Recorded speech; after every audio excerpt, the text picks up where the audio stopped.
DUI checkpoints will be the focus tonight. They also say there are 3 other important rules that you need to follow. First, they say give them a break. Lay off of the gas pedal and make sure you watch your speed. Secondly, they say if you've been doing the drinking, let someone else do the driving. And last but not least, they say it's always important to buckle your seatbelt. The wind is still blowing tonight. Take a look at all the dust surrounding our lights. But again, tonight, all this charred rubble is all 2 families have. The homeowner here tells me there was a sailboat under this debris that was actually full of gas. The gas in that boat probably added to the intensity of the fire. Tonight, fire crews also tell me that a gas meter erupted, but they were also able to keep that under control until Southwest Gas got on scene. Now it's going to be up to investigators to go through all of this charred mess and find out the exact cause of the fire. Because this is a bank robbery, the FBI is handling this case, but Metro officers are assisting. Again, they have officers staked out all around the entire area looking for this man. Helicopters are up. They also are working with security here at the Fremont Experience looking for the suspect as well. They do have a very vague description of the man, but what's going to make their job a little bit easier is the fact they have video from the bank of him robbing that bank, and also that taxi cab that he was riding in. Well, that had a video camera in it as well, so they're going to be getting that information and releasing those images. Although the rain has stopped for tonight, it will continue as we go through this monsoon season. That's why officials are warning drivers to give themselves extra time when they hit the roads and also to slow down. People thought that their cars and their homes would be safe because of this, but this fence is providing a false sense of security for the people who live here.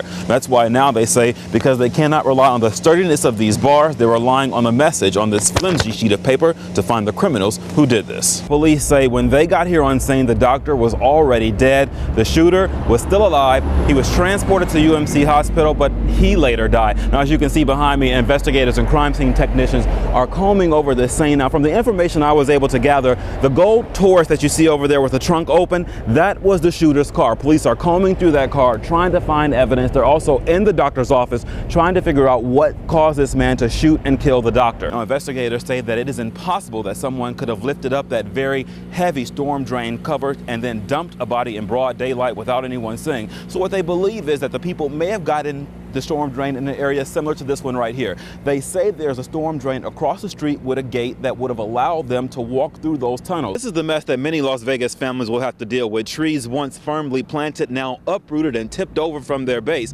But from the way the trees are swaying up here tonight, you can tell the winds are much calmer, but the strong winds from last night is still creating a buzz all throughout the Las Vegas Valley.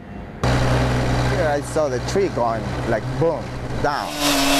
The winds did lots of this. And I've seen it in movies, commercials or whatnot, but never like in real life. These are the sights and the sounds in the aftermath of the storm. Trees that once stretched to the heavens, forced to bow down under Mother Nature's fury. And hard to get all of it done, cutting it up. The wind gave no warning. Now tree companies are scrambling to clean it all up. Did what we could last night and today get it off the sidewalk. For the Perez family, the wind blew in with a bang. Crashed on top of the car. But the car was right here. And so that's when it fell right on top of it. The car belonged to Hugo Perez's daughter. She only had it for 3 days. She didn't give you the money yet. That's a good deal. You come outside, this tree was like, I don't know, 3 stories high. So it was all the way crossing the street, just blocking all the traffic. Well, we were trying to wave them, no, don't come through, don't come through. But here they come, you know, like stop. And once the tree came down, the power went out. I hear a big boom in this area right here, probably a transformer or something from the power, and the power go off. Vegas hurricane, I guess. What took Mother Nature seconds to tear down will take days for the Perez family to clean up. But they are getting a helping hand. All the neighbors have been chipping in. Although this was a big mess, nobody got hurt. That's for sure. You know, I'm glad that my neighbor's okay, that it was only a car. They all have a story to look back on and laugh about. Poor little car. Americans with Disabilities Act has rules to ensure bus stop safety for the disabled. But safety advocates say numerous bus shelters in Clark County are outdated and violates the rules. I'm 87 years old. You know, and the only way I can get around is on this. When William Rogers hits the road in his motor chair, it's smooth sailing until he gets to a bus stop. They don't allow you enough space to travel in front of them. When you get old, there's no space for you. He and other wheelchair-bound riders have to squeeze their way through. You're in danger if you're not careful. 19 inches to get through. They're illegal. They are at a risk. Chris Christoph and Citizens for Better Transportation have been fighting to improve safety. He says thousands of Clark County bus stops violate the ADA rules. They're depriving the people of having a safe bus stop. Here's the problem. According to the Americans with Disabilities Act, bus stops are supposed to have at least 5 feet of space for wheelchairs to maneuver around. But at this bus stop, we just have about 2. They're also supposed to be at least 12 feet back from the curb. The measurements here are all wrong. This bus stop right here, they have all the space they need to make this compliant. Right, plenty of it. Why don't they? Because they don't want to spend the money. The safety of the public is paramount. RTC General Manager Jacob Snow says they've already replaced 70 bus shelters and working to fix more than 900 more by next year. Many of the bus shelters have no place to move. In the situations where we can't remove them, we're going to have to do that on a case-by-case issue. Answers not good enough for Christoph. He questions why this bus shelter hasn't been moved yet. All this should be pulled back to here. RTC officials say it's going to take time. William Rogers hopes time is on his side.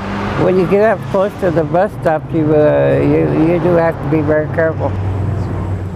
Right now, RTC officials are meeting to come up with a solution to fix the problems at the Valley's bus stops and shelters, but safety advocates are threatening to call in the government and shut the shelters down if action isn't taken soon. I haven't seen anything like this. Like a movie scene, yeah, and it's so real.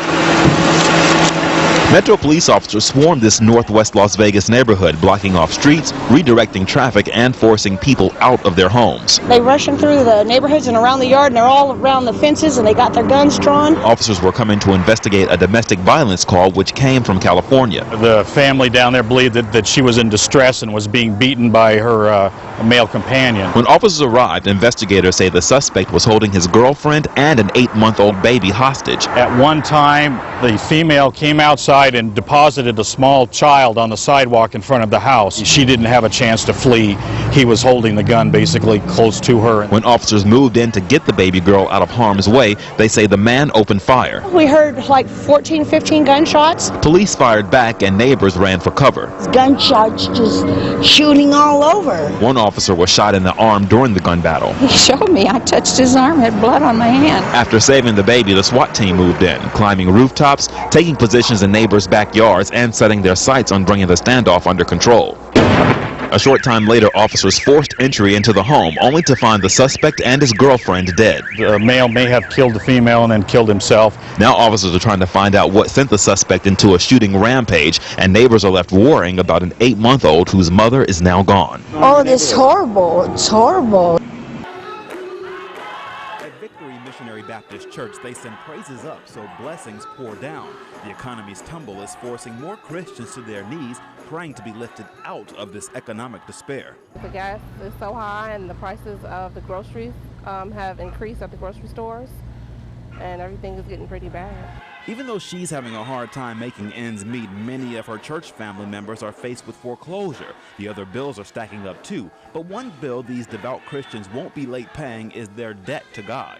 I give my 10% to God. Debt counselors say the people who can't afford to tithe are the ones who give the biggest contributions. I have been in that position too where I really didn't have anything to give, but if you got $1 and you give 2 quarters, you know, that's more than giving 0. You feel like you give your tithes to the Lord, then you know to come back in tenfolds, and that's like part of your faith. The issue is, do we trust the Lord? And so that's why people will remain faithful and with regard to supporting a church and paying their tithe. Pastor Robert Fowler says tithing is a commitment to God that many church members don't want to break, and because they give their last, the church has to step in.